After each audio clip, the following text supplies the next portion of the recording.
আসসালামু আলাইকুম, সবাইকে স্বাগত লাকি লাইফস্টাইল 24-এ। আমি যে বীজটা দেখাচ্ছি দেখতে পাচ্ছেন, এই বীজটার নাম কি? এই বীজটার নাম রাজমা।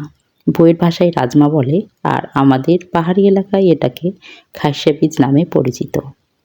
এখন এই বীজের সিজন, এটা শীতকালে বেশি পাওয়া যায়, তবে সংরক্ষণ করে সারা বছর কিন্তু খাওয়া যায়।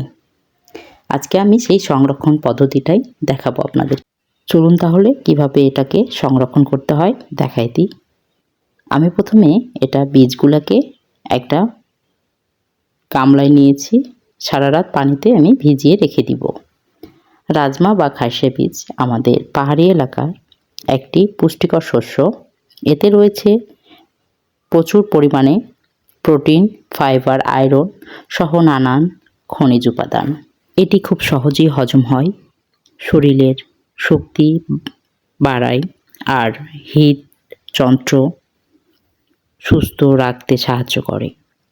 এতে যেহেতু একটি মৌসুমি ফসল, তাই এটা সারা বছর ফ্রিজে সংরক্ষণ করে আমরা খেতে পারি।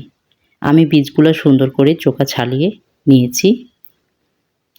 আমি এভাবে সুন্দর করে প্যাকেট করে রেখে দিতে পারবো।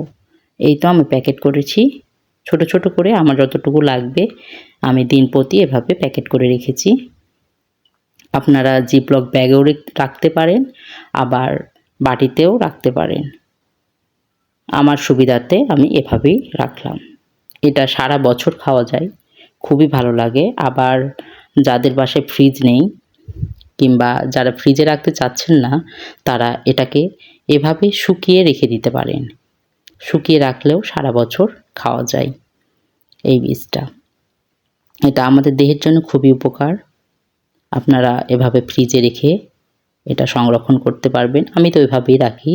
কেমন লাগলো এই সুন্দর ভিডিওটা অবশ্যই কমেন্টে জানাবেন। ভালো থাকবেন সবাই।